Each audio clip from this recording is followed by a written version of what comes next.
Shocking, just shocking, the moment in which French cops take pictures while UK-bound migrants, including children, wade into the sea and clamber onto inflatable boats as 882 cross English Channel in one day in record for 2024. Oh, these Europeans just think they can just send all of these migrants over to UK and just stand and take photographs while they do so. French police not doing a damn thing. A French policeman watches the drama unfold through the lens of his iPhone. Evil, evil French people. How dare you? How dare you? Guys, welcome to the channel. This is Fernando. And again, talking about these things that apparently some people do not understand. Why the hell would the French police or the French government stop these people from crossing over? Would you stop anyone that has crossed illegally into your country from leaving your country? They went there illegally in the first place. Now they're leaving the country. Why would you stop them? Would you stop them? Then how the hell can you possibly demand others to stop them from doing so? I mean, yes, most likely these people are not sailing over to Greenland or China. You know, it's kind of safe to assume that they're sailing over across the channel to UK, right? But you don't know, and maybe, I don't know exactly the letter of the law, but there's a good chance in which you can't stop people from jumping into a boat and, you know, sailing away or going for a swim or stopping the free movement of people within a country without, you know, rights, without a proper cause or a reason or some crime being committed. What's the crime being committed here? They jumped onto, oh, you know exactly what they did. I'm pretty suspicious. I assume all of these people are there illegally and then crossing again over to the British shores from Dunkirk. Ironically enough, of all places, Dunkirk. But seriously, no, I mean, would you really stop people from leaving your country if you have the suspicious that they went in there illegally? Probably not. You probably want them to leave, and they're leaving. So why would the French stop them? Oh, because what? How the hell do you end that sentence? Yes, there was a time in which there was a coordinated effort just to stop the movement of illegals within the borders of the European Union that was controlled by the evil bureaucrats in Brussels. But since you left the evil European Unions and the evil bureaucrats in Brussels, there's no coordination anymore. There's no agreements anymore of, hey, look, these people, they're coming over here, so let's do something over there. So let's do, okay, we will have that. What was it? The Calais jungle? That was a beauty. Now, if the people want to empty the Calais jungle and jump onto a boat and cross the canal, the English Canal, why would you stop them? Oh, because they will end up in the shores of UK. Well, that's for the people over in UK to deal with, I guess. Honestly, would you do any different if it was the other way around? Probably not. I guess that French have their own bunch of illegals to deal with already. So, yeah, these are the things that ironically enough were a lot more easy to control and negotiate with and reach some kind of, hey, come on, don't screw, you know what's happening, and they are, okay, now we have this agreement of the free movement, but it's going to be the agreement of free movement of people that entered legally. These guys are not entering illegally, and their free movement within the borders of the European Union is something we want to, you know, maybe do something about. Okay, but you're not in that union anymore. You're not in that club anymore.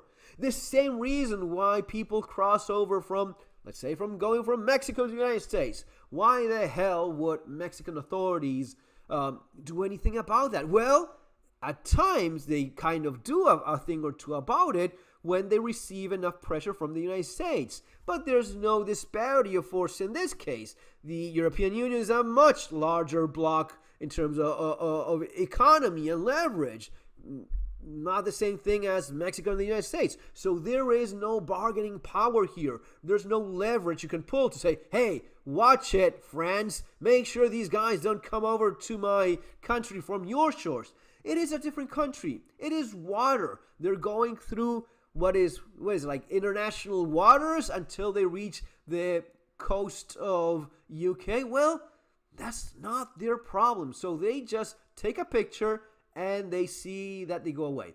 Dozens of migrants attempt to pile into a boat and smugglers watch on.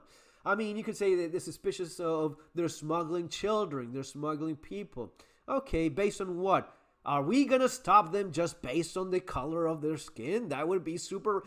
I guess the French are having a big old laugh from this. But honestly, and this is number of migrants crossing the channel on small boats. Well, yeah, that is not looking very good. It's actually gone up a heck of a lot. This was supposed to be a thing that you were taking back control, right? Wasn't that a thing? Take back control? Well, it seems that the control is pretty non-taken back. So this is 2019, there, 2020. Man, it is very clearly going up. So how is it that you end up with more illegals crossing over than before? Because that was never a problem from the European Union in the first place. The problem was not the Polish plumber or the French baker that made your baguette. The problem was people that are crossing over without any sort of documentation, and not people that were crossing over from mainland Europe, right? From these countries in which probably don't have a need to jump on a boat. You can just go on a plane, and if you're going looking for jobs and those better jobs are not there anymore, guess what? You don't even bother going, right? And that has changed. While this immigration has gone up, the amount of better educated, better more similar cultural background and basic values, the idea of getting along with one another, all of those things, all of those shared values with other Europeans that once existed in those people moving, because free movement of people, all of that is not nearly as enticing anymore, right? So you stay in your country or you go to some other country that is offering better conditions. But these desperate people, yeah, no matter what you do, no matter where you throw them, they will keep on going, right? So that was not exactly a solution for the problem of immigration, and especially not for the problem of the kind of immigration that you probably had in your mind when you were thinking, oh yes, we are voting Brexit because we want to take back control and not have these illegals crossing over anymore. I mean, for some people, honestly, it was that they were pissed about the French baker or the Polish plumber or the Polish nurse or engineer, which there are plenty of as well, right? Some people did not want to have any kind of immigration at all, and that has to be respected as well. For that, I would say that, yeah, Brexit did work beautifully well, because a lot of people, especially people from the other European countries that do have a choice of finding maybe something that works better for them in terms of quality of life, in terms of wages, how much money they're being paid, and so on. I mean, it was a case that people would go to pick fruit from some of the poor European countries.